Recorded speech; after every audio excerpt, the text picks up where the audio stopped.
चलिए, तो सर आज की क्लास स्टार्ट करते हैं। आज आपका ये सेकंड लेक्चर है इस पेड बैच के अंदर। चलिए, तो लास्ट क्लास में हम लोगों ने ओके लास्ट क्लास में हम लोगों ने क्या क्या देखा था, कोडिंग क्या है ना, फ्लो चार्ट के बारे में और एल्गोरिदम के बारे में हम लोग देख चुके थे। ठीक है, तो why we need to learn coding programming language, ये सारी चीज़ें हम लोग देख चुके हैं। ठीक है, कोडिंग क्या है इसके बारे में शायद कल हम लोगों ने बात कर ली थी। ठीक है, तो कह रहा व्हाट इज कोडिंग। कोडिंग क्या है? Code create a set of instructions for follow.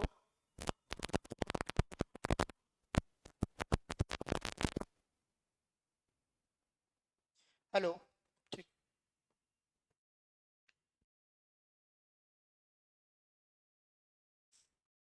तो sir instruction, these instruction determine what action a computer can do और कैन नॉट टेक। मतलब कौन सा एक्शन कंप्यूटर करेगा और कौन सा एक्शन नहीं करेगा। Coding allows programmers to build programmes.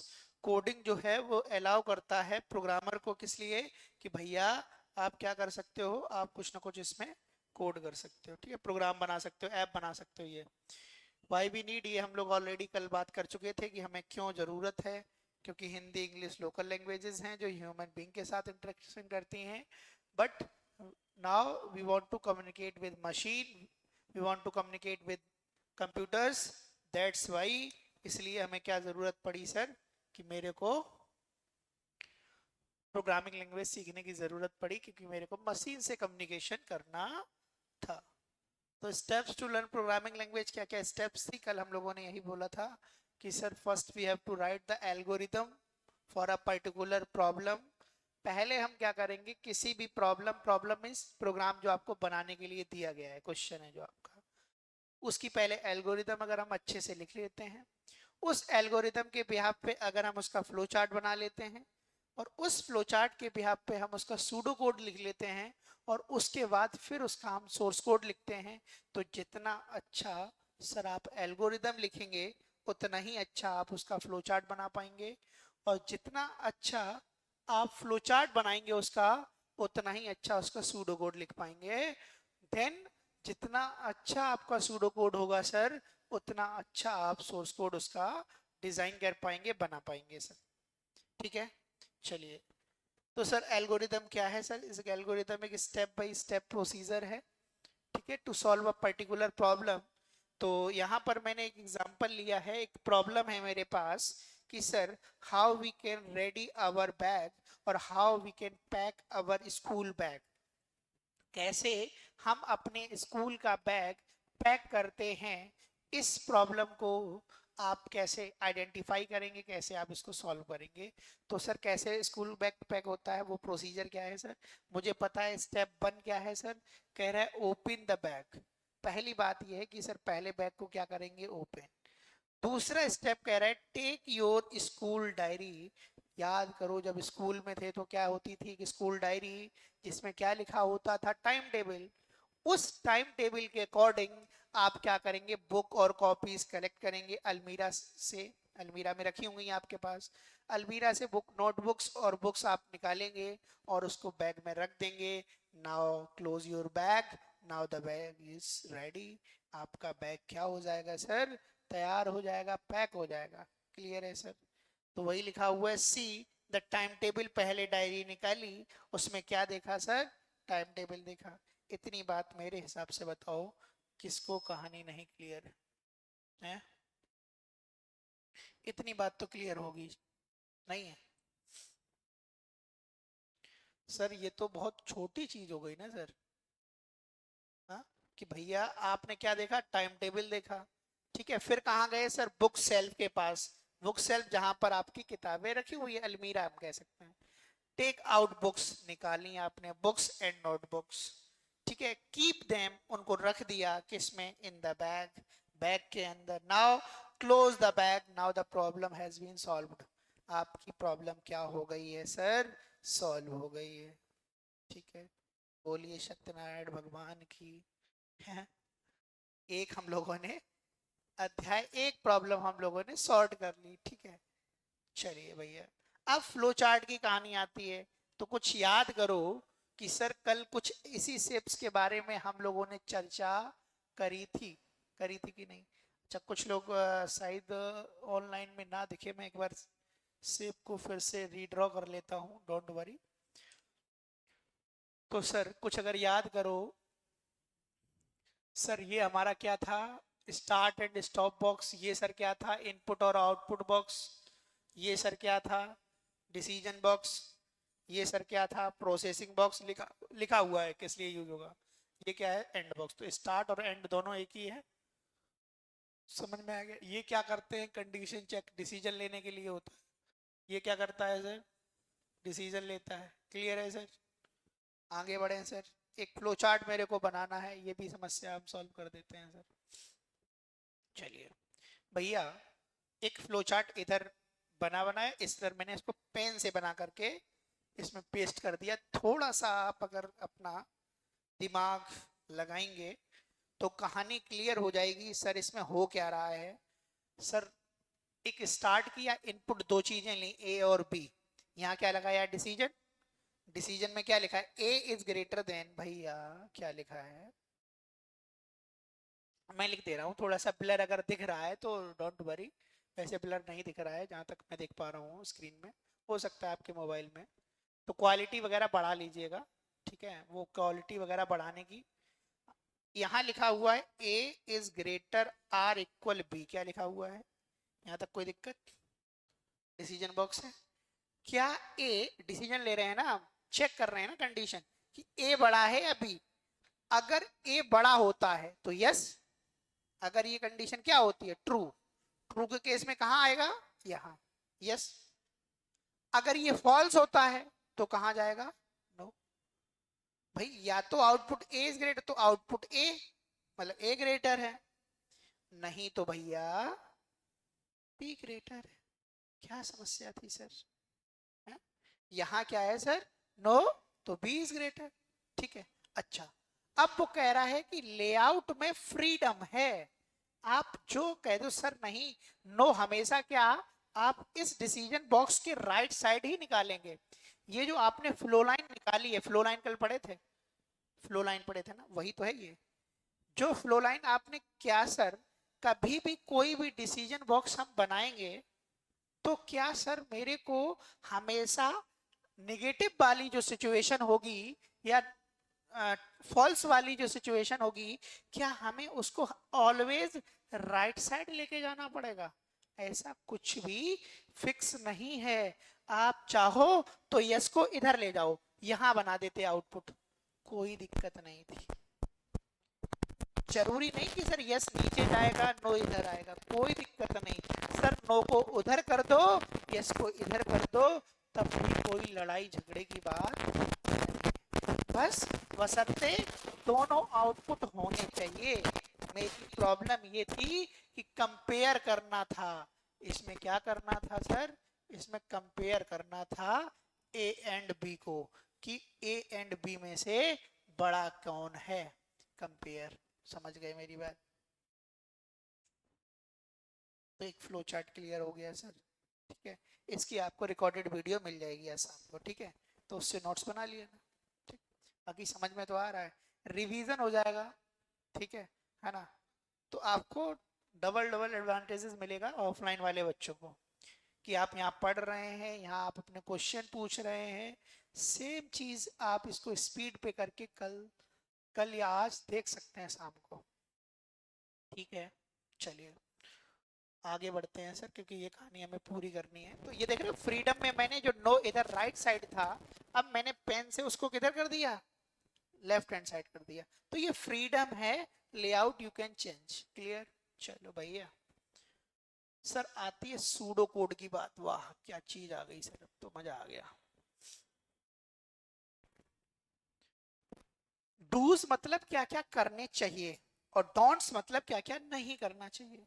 भैया ये तो सभी चीजें, डूज मतलब क्या क्या चीजें करनी चाहिए जब हम सूडो कोड लिखें। डूज में कह रहा है use control structures, control structure का प्रयोग करना चाहिए। Use proper naming convention, naming convention का मतलब है कि पर्टिकुलर वेरिएबल का प्रॉपर नाम दो, जैसे किसी पर्सन का प्रॉपर नाम हो, है ना, तो वो नाम प्रॉपर आपका होना चाहिए, ठीक है। फिर कह रहा है indentation and white spaces are the key. Indentation and white spaces are the key, ठीक है, आर द की। मतलब इंडेंटेशन ये है, जैसे इसके अंदर मैं चाहता हूँ कि सर ये ट्रू होने पर ये वाला ब्लॉक इंडेंटेशन गैप, इसके बाद इसके रिस्पेक्ट में ये कोड, समझ रहे हो ना, तो ये इंडेंटेशन गैप। वाइट स्पेसेस जैसे इफ के बाद ये नहीं कि बन यही जस्ट आपने ज्वाइन कर दिया, मर्ज कर दिया, मतलब जस्ट चपका दिया, हम कह सकते हैं चपका देना, तो थोड़ा सा गैप स्पेस वाइट स्पेस देना भी जरूरी है, नहीं तो मेरे को समझ में कैसे आएगा कि ये वर्ड गया है और ये वर्ड गया है। जहां व्हाइट स्पेस की जरूरत है, व्हाइट स्पेस मतलब नॉर्मल स्पेस, उसी को व्हाइट स्पेस कहते हैं, clear. Keep it simple, simple होना चाहिए। देखो अगर आप पढ़ने में लगेगा प्रिंट रिस्पॉन्स, मतलब इस कंडीशन पे रिस्पॉन्स आपको ये देना है, सिंपल लैंग्वेज है, तो वो कह रहा है कि सिंपल रहना चाहिए। कीप इट कंसाइज, बहुत ज्यादा बड़ा भी नहीं होना चाहिए, छोटा रखना चाहिए, ठीक है। मतलब पता चला कि यहाँ सेंटेंस आपने बहुत बढ़िया एकदम फैंसी बना दिया, है ना, आप कह रहे नहीं मेरे मेरे को तो इंग्लिश में महारत है, तो इंग्लिश में महारत है तो इसका मतलब ये थोड़ी ना कुछ भी लिखोगे। डोंट्स क्या कहता है, डोंट्स कहता है do not make the pseudo code abstract, abstract मत बनाओ, मतलब ईच एंड एवरीथिंग आपको यहाँ डिस्प्ले करनी है, ठीक है। कोई ऐसे नहीं कि इंटरनली ऐसा लिखा होगा या ऐसा होगा, जो भी है वो सब कुछ जनरलाइज करो। फिर कह रहा है don't be to be generalise, और उसको जनरलाइज नहीं करना है। जैसे मान लो एक बार तुमने ये रिस्पॉन्स कर, अब इसी को दोबारा से तुम डिफाइन कर दो कि ये क्या चीज है, तो फिर बढ़ नहीं जाएगा। नए बंदे के लिए अभी आप ये कह दो कि it is my statement which we want to print for this condition, नहीं समझ पाया, मैंने ये कह दिया। यही नीचे मैं अगर ये लिखना चाहूँ जनरल, थोड़ा और थोड़ा सरल कर लूं इसको कि भैया ये जो मैं स्टेटमेंट दे रहा हूं, मेरी बात समझना,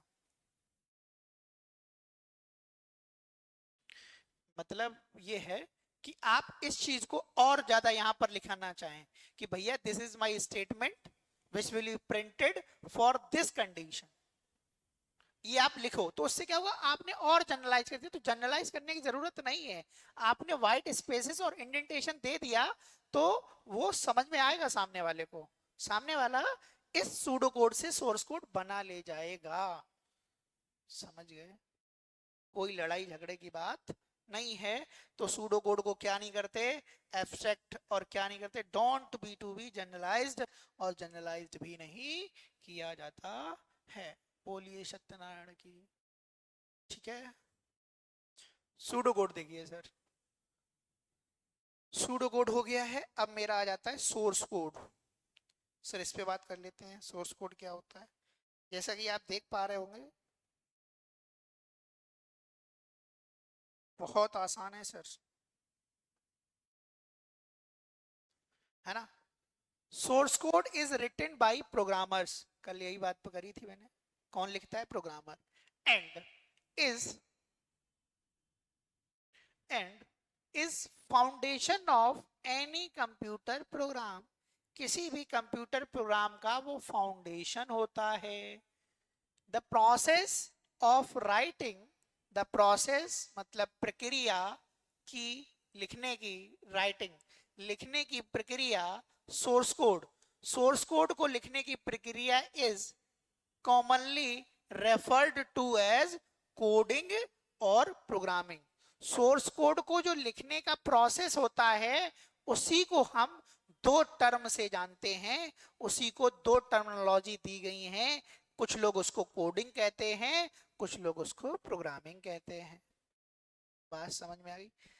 जिस तरीके से आप सोर्स कोड राइट करते हो, जिस प्रक्रिया में जो एक्शन है आपका, जो प्रोसेस है आपका सोर्स कोड लिखने का, उसको क्या बोला जाता है सर, कोडिंग करना या फिर प्रोग्रामिंग करना। बात समझ में आ गई। Programmers write source code in a computer programming language, programmers write लिखते हैं सोर्स कोड को in a computer programming language, computer programming language में। बात समझ में आ रही है? जैसे कि वो कौन कौन सी लैंग्वेज हो सकती हैं सर?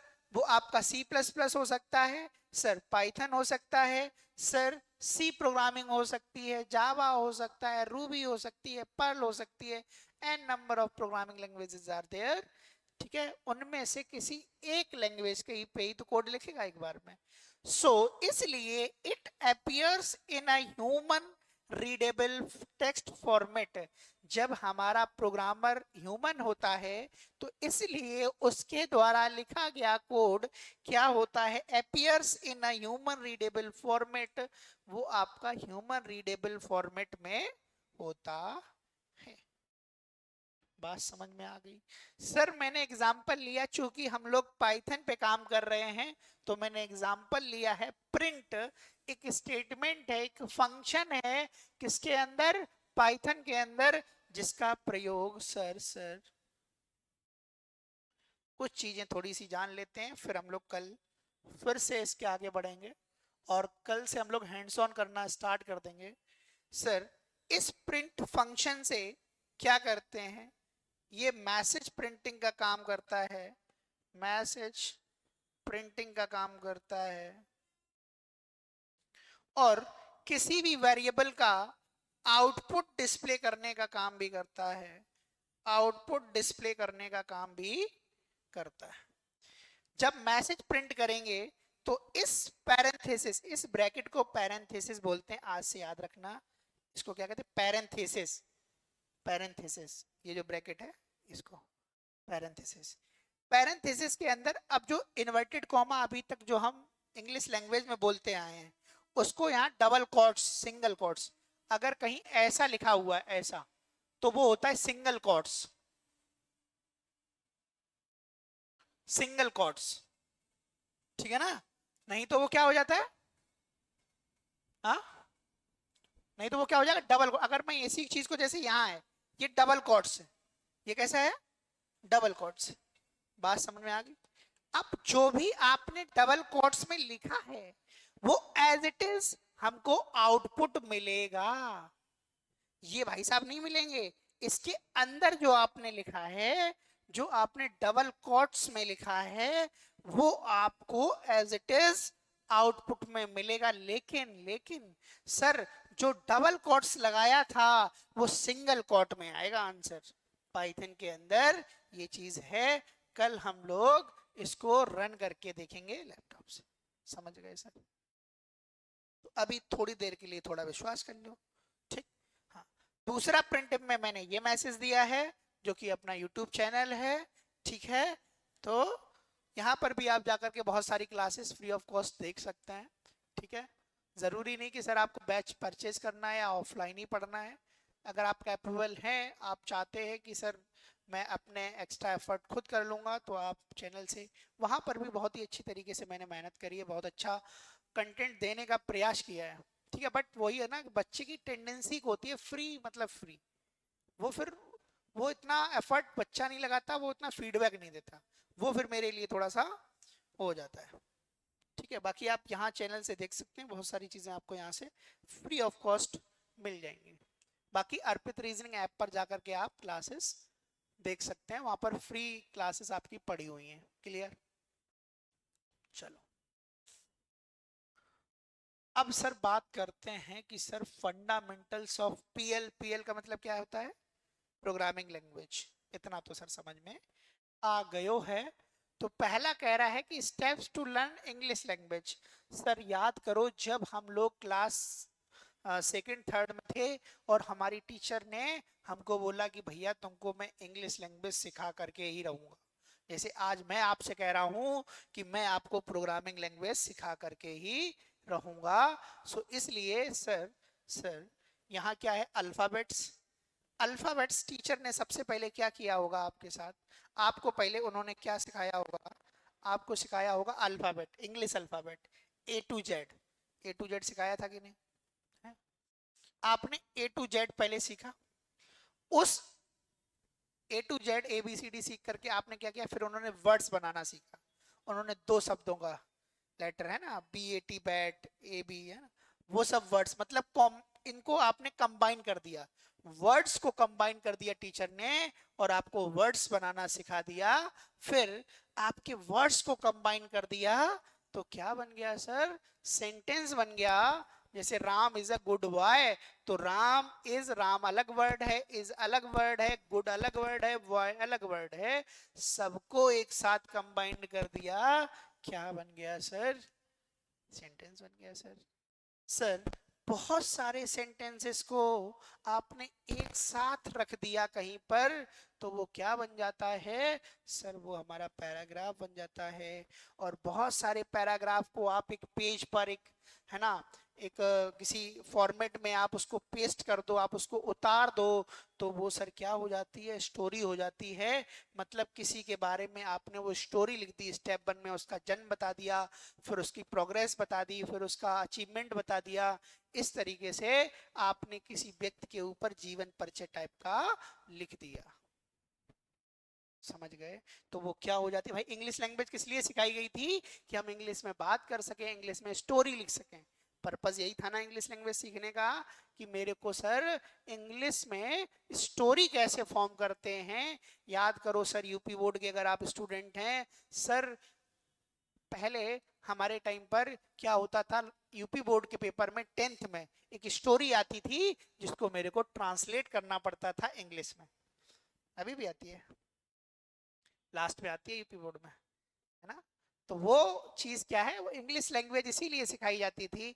मेरा पर्पस ही यही होता है, यूपी बोर्ड मतलब हिंदुस्तान का एक प्रोसेस, एक पर्पस यही है इंग्लिश सीखने का, कि how we can write the story in English, हम इंग्लिश के अंदर कैसे स्टोरी लिखें। इंग्लिश सीखने का कोई और दूसरा मुझे तो नहीं लगता कोई और प्रावधान या फिर कोई मुख्य उद्देश्य इससे भी सर्वोपरि है ना। अब सर प्रोग्रामिंग लैंग्वेज सीखने का क्या उद्देश्य है इंडियंस का, कि सर पहले जो चीजें बनी, जो आ चुकी हैं मार्केट में, जो बन के आ चुकी हैं उनको पहले सीखना है सर। फिर मेरे को आगे उसमें कुछ एक्स्ट्रा ऐड करने की अगर आपके अंदर कैपेबिलिटी है, आप कुछ नया निकाल पाते हैं, आप कुछ नया रिसर्च कर पाते हैं, तो you can do. But starting में आपको फर्जी के क्वेश्चन नहीं करने हैं, स्टार्टिंग में ही आपको रिसर्च नहीं करनी है। अगर वो रिसर्च आपने यहाँ करी होती तो आपको इंग्लिश भी नहीं समझ में आती। कुछ बच्चे कहेंगे सर ये बताइए इस जेड को जेड क्यों बोलते हैं, मैं इसको ए कहूंगा, बताइए रिसर्च की टॉपिक हो गया कि नहीं हो गया। एक बात तो होगी ना कि सर जेड को, इसको जेड कैसे बोला गया, ये कैसे बताया। होता ना, अगर आप साइंटिफिक सोचोगे यार ज्यादा ही, तो कैसे समझाएंगे हम। टीचर इंग्लिश लैंग्वेज का टीचर आपको कैसे समझाएगा। ऐसे ही आप यहाँ पर इंटीजर लिखोगे आप आगे चल के, तो अब कह दो सर इसको इंटीजर ही क्यों बोला जाता है, इसमें आपका होल नंबर ही क्यों स्टोर होता है। तो वो तो एक ग्रामर है ना, एक उसके पीछे की कहानी है ना, तो वो आपको माननी पड़ेगी। तो वो सारे क्वेश्चंस आपके दिमाग में ना आए, इसलिए मैंने यहाँ पर पहले कर दिया कि सर जबरदस्ती आप ये बोले जा रहे हो, क्यों बोल रहा हूं मैं, नहीं बोल रहा मैं, ठीक है। तो ऐसा नहीं करना है, पहले चीजों को सीखना है, ठीक है। मेरा दावा है जैसे आपने इंग्लिश लैंग्वेज सीखी थी वैसे ही मैं आपको प्रोग्रामिंग लैंग्वेज सिखा दूंगा, अगर आप थोड़ा सा भी ध्यान देते रहेंगे, इसमें आपका फायदा है, ठीक है भैया। इंग्लिश प्रोग्रामिंग लैंग्वेज में हम 3 चीजें पहली स्टेज में सीखेंगे सर। सर पहली स्टेज में हम 3 चीजें सीखेंगे। पहले तो अल्फाबेट सीखेंगे, यही वाले, कोई अलग नहीं है, अल्फाबेट वही है, क्योंकि हमें पता है सर कि आपकी जो प्रोग्रामिंग लैंग्वेज होती है वो हाई लेवल लैंग्वेज में लिखी जाती है। किस में लिखी जाती है, हाई लेवल लैंग्वेज में लिखी, जो यूजर लिखता है, तो यूजर ABCD तो लिखेगा। तो भैया अल्फाबेट सीख लिए, फिर हमने सिंबल सीख लिए, जैसे हमको पता चल गया कि सर इसको क्या कहते हैं, सर इसको हैश कहते हैं, सर इसको @ कहते हैं, सर इसको डॉलर कहते हैं, सर इसको सेमी कॉलन कहते हैं, सर इसको कॉलन कहते हैं। तो कुछ सिंबल्स हमने यहाँ पर सीख लिए। बताइए मेरी बात क्लियर है सर। अब सर डिजिट सीख लिए, सर 0 से लेके 9 तक डिजिट होते हैं। तो कुल मिलाकर के 3 चीजें हमने पहली स्टेज में सीखी। फिर मैंने इन्हीं तीनों को कंबाइन कर दिया, तो मैंने बना दिया कीवर्ड। क्या बना दिया सर? यहाँ क्या बना रहे थे? वर्ड्स, और यहाँ क्या बनाएंगे? कीवर्ड्स। ये थोड़ा सा मैंने चेंज किया है। आप यहाँ बेसिक चीज होती है जो कीवर्ड जिसके अंदर आता है उसको टोकन कहते हैं मेरे भाई। क्या कहते हैं सर? टोकन। मतलब हम इन तीनों के कॉम्बिनेशन से एक टोकन बनाते हैं, और उस टोकन का ही पार्ट एक कीवर्ड होता है। जैसे मैं अगर बात करूं सर, अगर मैं यहां इंट लिख दूं, क्या लिख दूं? इंट। तो अगर आप देखोगे सर, आई एन टी किसका कॉम्बिनेशन है? अल्फाबेट का। तो ये कीवर्ड है। अगर मैं आपसे ये कहूं कि सर ए वन लिख दिया, मैंने क्या लिख दिया? ए वन। ए वन लिख, सिर्फ ए वन लिख दिया सर, सर सर सर, ये कुछ नहीं है। ए वन लिख दिया, तो ए किसका है? अल्फाबेट। वन कहां से आया? डिजिट। तो इनका कॉम्बिनेशन है कि नहीं है? सर मैंने लिख दिया अंडर स्कोर ए वन, क्या लिख दिया? तो अंडर स्कोर क्या है? सिंबल है। सर ए क्या है? कैरेक्टर है, अल्फाबेट है। वन क्या है? डिजिट है। मेरी बात समझ में आ रही है? सर ये क्या है? सर ये टोकन है, कीवर्ड नहीं है। कीवर्ड क्या है? कीवर्ड ये था, ये वाला है, तो ये भी। मेरी बात समझ पा रहे हो क्या? तो मतलब हम कह सकते हैं कि इन तीनों को कंबाइन करके हम एक टोकन बनाते हैं। टोकन में वो कीवर्ड हो सकता है, आइडेंटिफायर हो सकता है। अभी हम लोग टोकन टॉपिक पढ़ेंगे। वो थोड़ा सा इससे मैच करने के लिए मैं बता देता हूं कि आईएनटी देखो, मैंने अल्फाबेट को कंबाइन कर दिया, तो आईएनटी मतलब इंटीजर होता है, जो कि एक कीवर्ड है। नहीं समझ पाए? तो थोड़ा सा बच्चे को कनेक्शन मिल जाता है। सर अब आपने इन दोनों चीजों को क्या कर दिया? कंबाइन। तो यहां बन रहा था सेंटेंस, यहां क्या बनेगा? स्टेटमेंट। कैसे? कैसे? इधर देखो भैया, मैंने इंट ए वन और कॉलन लगा दिया। बताओ क्या दोनों चीजें मर्ज हुई कि नहीं हुई? इंट मेरा कीवर्ड था, टोकन था, उनको सबको एक साथ कर दिया, सेमीकोलन लगा दी। ये एक स्टेटमेंट हो गया है, ये पूरी एक लाइन हो गई है। समझ गए मेरी बात? ठीक है, तो ये एक सेंटेंस हो गया। जैसे ग्रामर में हम लोग वहां चलाते थे फुल स्टॉप, वैसे यहाँ सेमीकोलन वगैरह चलेगा। समझ गए? सर सर सर पहले सीखते हैं, ऐसा नहीं कि इसके आगे नहीं लिख सकते, वो बात की बात है। कुछ लोग कहेंगे सर ऐसा क्यों नहीं? बुद्धिजीवी लोग की सेमीकोलन के बाद भी कोड सी में लिखा जा सकता है, पाइथन में लिखा जा सकता है। भैया पाइथन में तो सेमीकोलन यूज ही नहीं होता, वो जरूरत ही नहीं है उसको। ठीक है, बट मैं सिखाने की कोशिश कर रहा हूँ। Sir sir sir function. Function क्या है? ये बहुत सारे स्टेटमेंट एक फंक्शन में अगर हम रख देंगे तो वो सर क्या हो जाएगा? फंक्शन हो जाएगा। जैसे मान लो मैंने एक फन नाम का फंक्शन बनाया यहाँ, और इसके अंदर बॉडी के अंदर यहाँ एक स्टेटमेंट ये वाला लिख दिया, फिर से लिख दिया तीसरा। तो तीन स्टेटमेंट लिखे यही है, इंट ए, इंट बी, इंट सी। तो ये अलग अलग स्टेटमेंट थे, उन सभी को एक बाउंड्री के अंदर कर दिया। ये बाउंड्री है सेमीकोलन से, यहाँ से करली ब्रेसेस से करली ब्रेसेस। समझ पा रहे हो क्या? ये करली ब्रेसेस ओपन है और ये करली ब्रेसेस, इस तरीके से किया है मैंने। एक फंक्शन बनाया, करली ब्रेसेस ओपन, यहाँ मैंने इंट ए लिख दिया, यहाँ मैंने इंट बी लिख दिया। ये उसमें होता है। ठीक है, मैं अगर पाइथन की बात करूं तो पाइथन में मैं इधर लिख दे रहा हूँ a इक्वल्स टू 10 लिख दिया, b इक्वल्स टू 20 लिख दिया। पाइथन में इस तरीके से वेरिएबल का डिक्लेरेशन नहीं करते हैं। ये सी की कहानी है, सी लैंग्वेज की। ये पाइथन की कहानी है। ठीक है, पाइथन में हमको वैल्यू देनी पड़ती है at the time of variable declaration. तो अभी हम लोग वेरिएबल टॉपिक पढ़ेंगे तो आपको और क्लियर हो जाएगा। तो कुल मिलाकर के सर बहुत सारे स्टेटमेंट, ये स्टेटमेंट 1 है, ये स्टेटमेंट 2 है, दोनों को एक साथ आपने एक बाउंड्री के अंदर क्लोज कर दिया, और इस बाउंड्री को जो नाम दिया है वो है फन। तो ये हो गया फंक्शन। समझ गए? इस बाउंड्री को जो मैंने नाम दिया है वो फंक्शन है। तो आप देख पा रहे होगे कि more than one statement inside a curly braces, so it is known as function. ठीक है, अब बहुत सारे फंक्शन को एक जगह आप रख दो तो वो प्रोग्राम हो जाता है। ठीक है, तो यही मैं फन वन बना लूं और इसके नीचे जस्ट मैं फन टू कर लूं। समझ पा रहे हो क्या? इसमें अलग स्टेटमेंट दे दिए और इन सभी को मैंने एक फाइल में सेव कर दिया, तो वो क्या बन जाएगा? प्रोग्राम। बस आ गई प्रोग्रामिंग। समझ में आयो? ठीक है, हम कर क्या रहे हैं भाई? हम प्रोग्रामिंग किस लिए सीख रहे हैं? कि मेरे को प्रोग्राम बनाना आना चाहिए।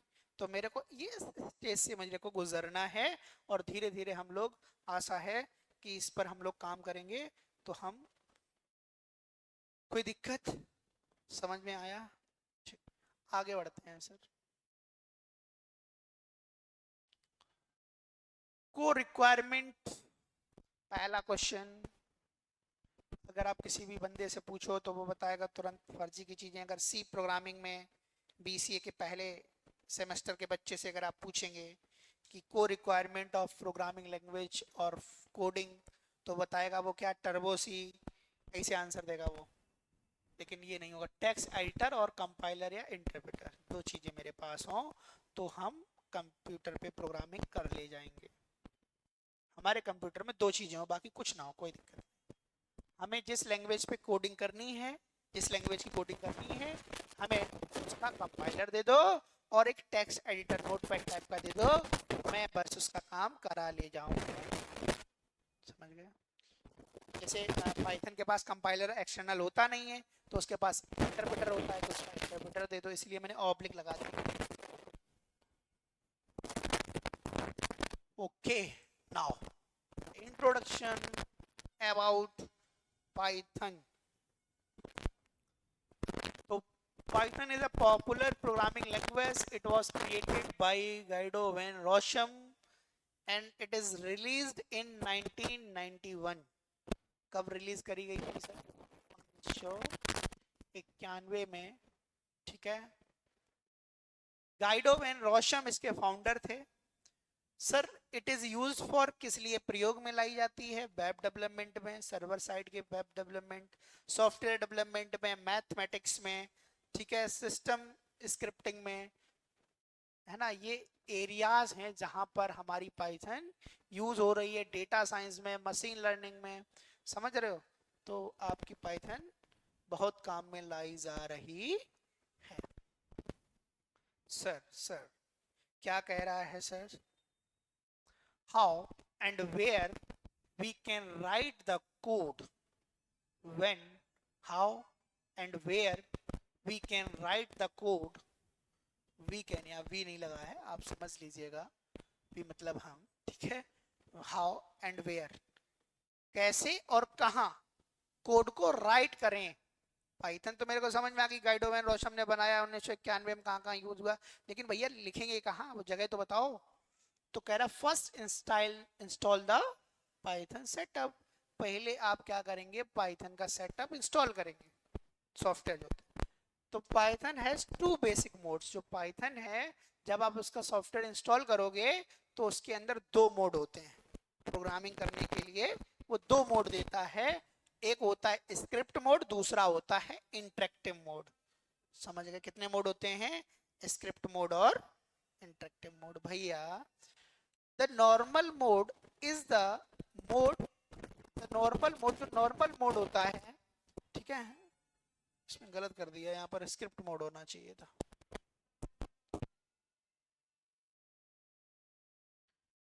नॉर्मल की जगह यहाँ स्क्रिप्ट करना पड़ेगा।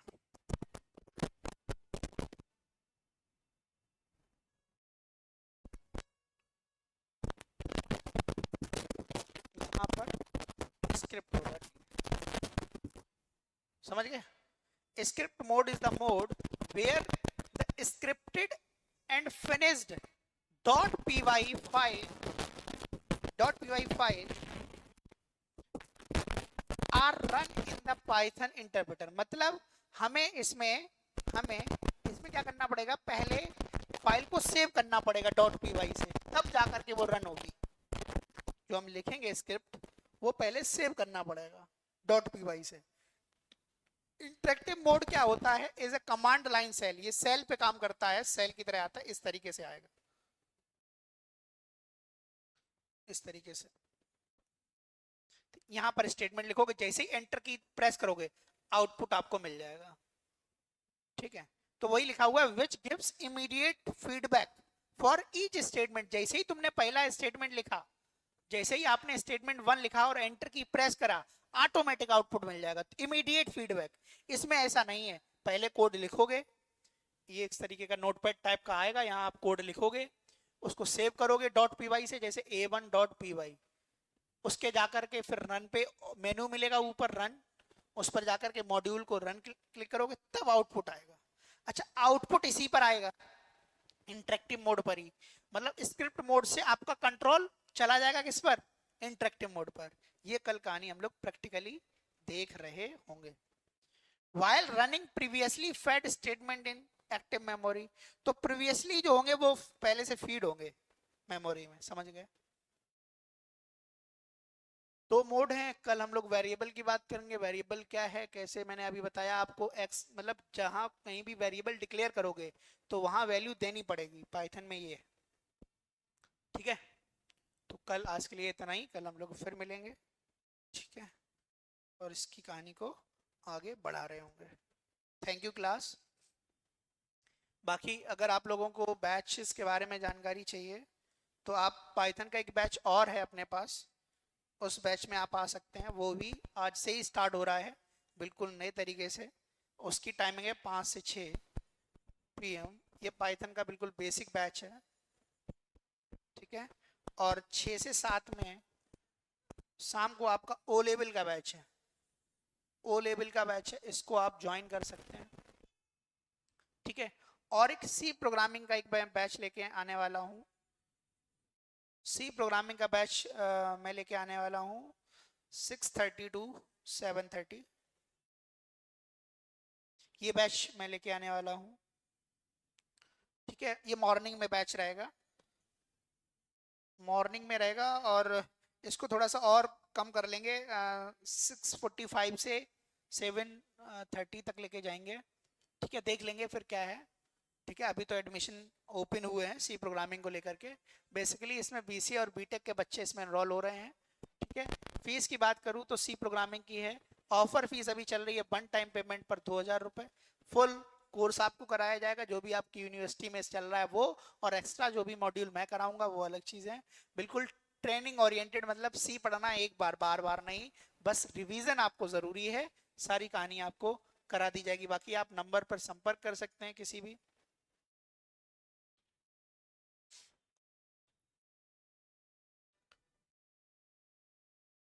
इस नंबर पे आप संपर्क कर सकते हैं किसी भी जानकारी के लिए। धन्यवाद।